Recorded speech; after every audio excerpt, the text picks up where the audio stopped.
Hello, this is a presentation aimed at P12 teachers on District Determined Measures, DDMs, in the Educator Student Impact Rating, the SIR or the SIR. From the Massachusetts Department of Elementary and Secondary Education's MDES, Educator Evaluation Program. This PowerPoint file has a supplemental Word file titled ddm.sir.pdf that includes information such as tables and a deeper discussion. Please pause this presentation when you feel appropriate in order to refer to this companion document. The purpose of this presentation is to offer you information on the planning and implementation of DDMs in the educator's SIR. This PowerPoint contains 4 sections plus a conclusion. The first section is the origins of DDMs in the SIR. This is a blue slide. MDES guidelines related to DDMs in the SIR, orange slides. Suggestions for implementing DDMs and SIR, green slides. Issues to recognize when meeting with your evaluator while you are determining your SIR. These are red slides. The push for reform of teacher evaluation has come from the United States Department of Education's Grant and Aid Program, the Race to the Top Fund of the 2009 American Recovery and Reinvestment Act, as well as flexibility from the Elementary and Secondary Education Act's most recent reauthorization, No Child Left Behind. Race to the Top offered states a total of $4.35 billion in funding. The Race to the Top application required that states, schools, and local educational agencies implement educator evaluation systems that differentiate educator effectiveness using multiple rating categories that take into account data on student growth as a significant factor and are designed and developed with teacher and principal involvement. On June 28, 2011, the Massachusetts Board of Elementary and Secondary Education adopted new regulations for the evaluation of educators. This new educator evaluation program contains 2 ratings, the Summative Performance Rating and the Educator Student Impact Rating. This presentation deals with the Educator Student Impact Rating, the SIR. The SIR is derived from trends, 2 years, and patterns, at least 2 assessments, in student growth. One of these 2 student performance measures should include PARC, student growth percentiles, and the GAIN score on the Accessing Comprehension and Communication in English State to State, known by the acronym ACCESS, test for English language learners where available. The other measure, or measures, are district determined. DDM should be comparable across schools, grade, or subject matter district-wide as determined by the superintendent. 2 years of assessment results shall be the basis for determining an educator's impact, high, moderate, or low growth on student learning, growth, and achievement relative to Massachusetts curriculum frameworks or other relevant frameworks. The educator's SIR does not inform the summative performance rating. The student impact rating is used to inform the length and content of the educator's professional growth plan. The Massachusetts Code of Regulations, Chapter 35, Section 2, identified several potential DDMs. These included end-of-year and end-of-course assessments, portfolio assessments, capstone projects, and approved commercial assessments. The MDES identified additional potential DDMs in its guidance documents. These include measures of social and emotional learning, performance-based assessment, hybrid assessments, and student learning objectives, or SLOs, which are very popular and used in Colorado, Rhode Island, Connecticut, New York, Maryland, Wisconsin, and many other states.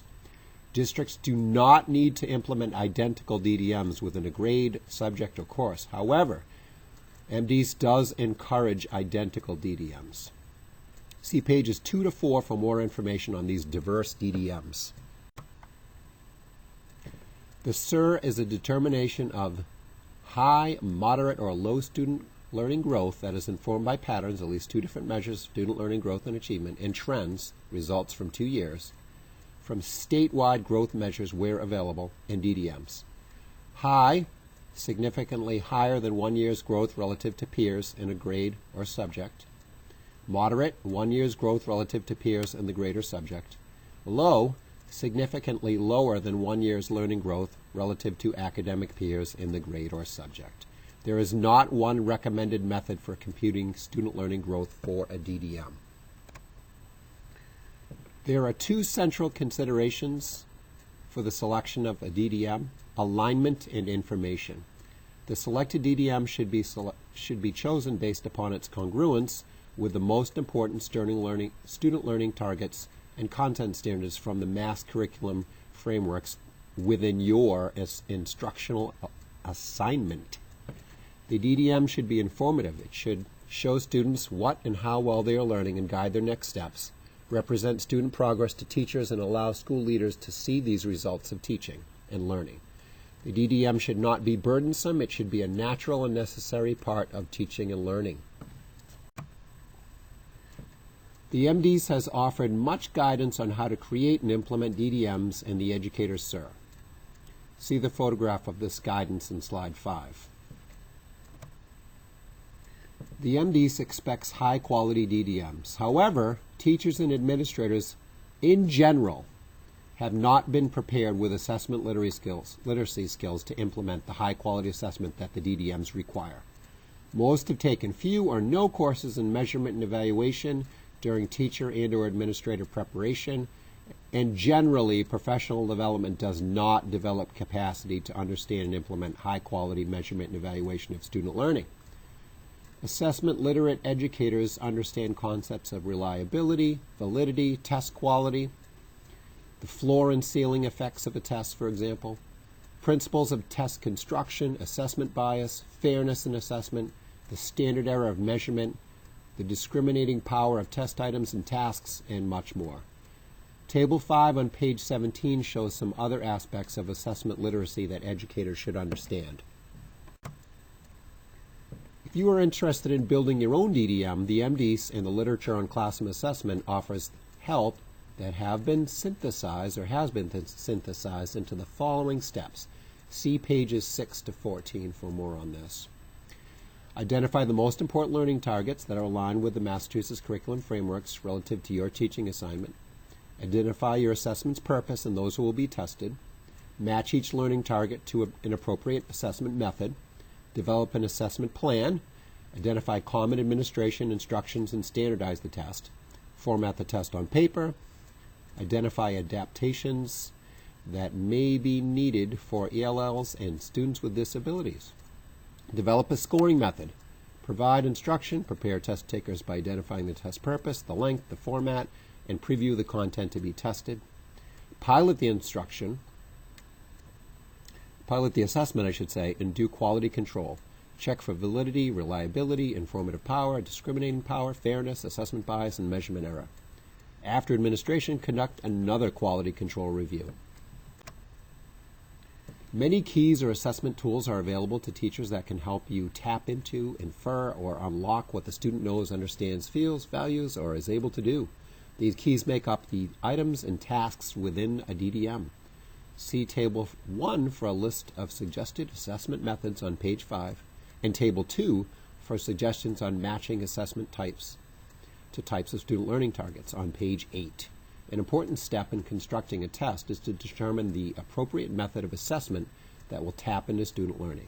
This means matching learning targets to the proper type.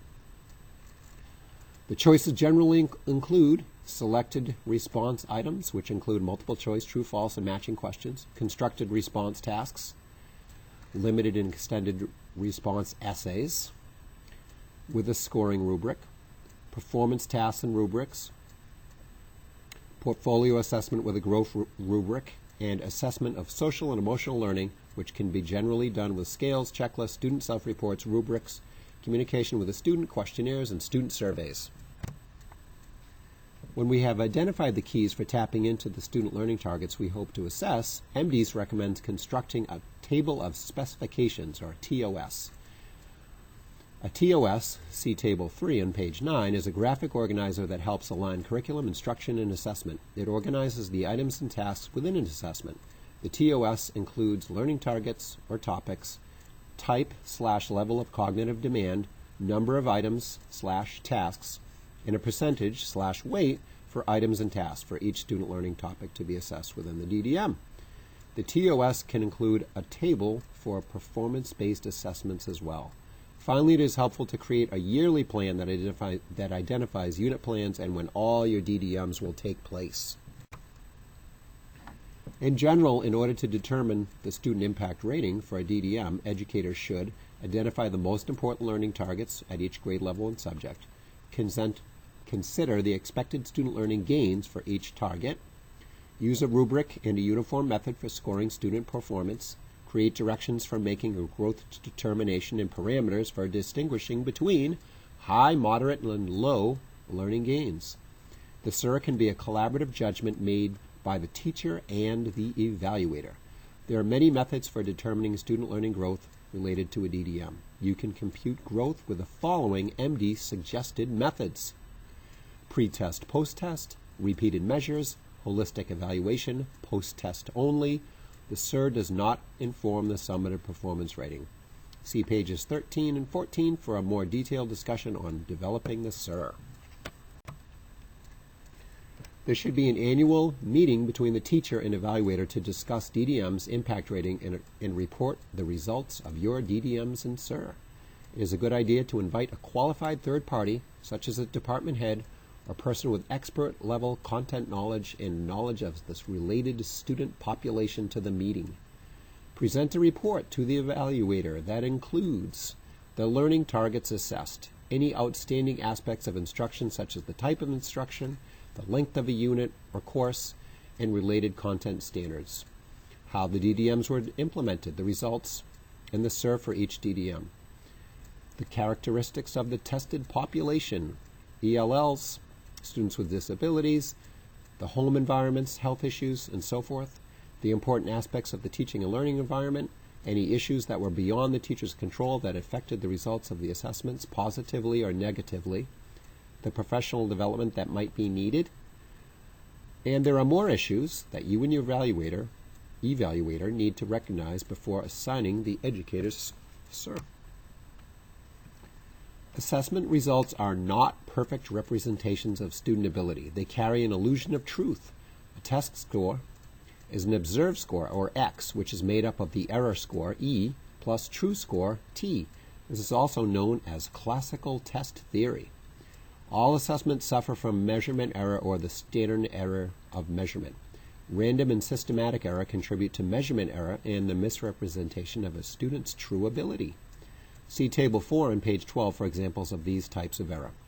Measurement error is one reason why many feel it is inappropriate to use the score from a single test to assign students to special education, retain students in grade level, screen students for enrollment, evaluate the effectiveness of a school, identify the best teachers, or for any high-stakes purpose. Experts in measurement and evaluation recommend using 4 or 5. When in doubt, look for more sets of evidence results in order to have some confidence in the truthfulness of a score or a student performance level. Student learning growth is a cumulative and complex process shaped by many diverse variables. There are in-school and out-of-school influences on student learning. It is difficult to isolate and identify the effect of one teacher on a given student's or a group of students' learning. Of school-related factors, the teacher is considered to be the greatest influence on student achievement. Teachers account for 10% of the variance in student test scores. However, out-of-school factors account for about 60% of the variance in student test scores. Of the school influences on student learning, each of these following factors makes a small impact on a teacher's apparent effectiveness, but cumulatively these factors have a greater influence. Here are some school-related influences: class size, curriculum materials and equipment, the time available for instruction, prior teachers, they have long-term effects on student learning. Collaboration, teachers can combine instruction for a group of students during team teaching, and special educators and generalists often combine teaching in an inclusion classroom. Previous and current teachers of other subjects influence student learning. Physical aspects of the learning environment, such as lack of heat, lack of sunlight, noise from adjacent rooms, and so forth. A professional learning community of educators committed to promoting student learning. a student behavior specialist with supportive staff, availability of tutors or instructional specialists. Students influence each other's learning, sometimes independently of the teacher's actions. Teachers can be advantaged or disadvantaged by the students they teach. The following student-related variables influence student achievement: peer culture. This includes disruptive or helpful students and student learning through social construction of knowledge. Aptitudes toward learning. Health status, level of physiological and cognitive maturation. Motivation, ability of students to put forth sustained effort needed to achieve learning targets. Needs and abilities, disabilities, school attendance, personal traits such as attitudes toward learning, learning experiences, and attitudes towards school in general. Out-of-school or home influences have the largest effect on student learning. These variables include participation in learning experiences outside of the school, visits to museums, private tutoring, participation in test prep courses. Some students have little or no opportunity for academic enrichment at home. Parent involvement in learning, such as parent assistance with homework and projects. Socioeconomic status, family income and background. Greater income can permit greater access to learning outside of school. Educational attainment of parents. Highly educated parents often model and promote continuous student learning. Preventive and overall health care. Adequate rest and nutrition. Home environment, such as providing a quiet area to complete homework and providing learning supports. The neighborhood environment includes role models in the community, enrichment options such as libraries, and summer learning loss in ELA and mathematics often affects students living in areas of concentrated poverty. Students with positive outside of school and home influences are more likely to come to school equipped to learn and achieve at high levels. Each child begins learning with distinct levels of neural, cognitive, physical, and social, emotional ability. All students begin learning at a unique entry point. Children will not demonstrate uniform learning growth and achieve learning targets at the same time, since they progress at different rates and learn in different ways.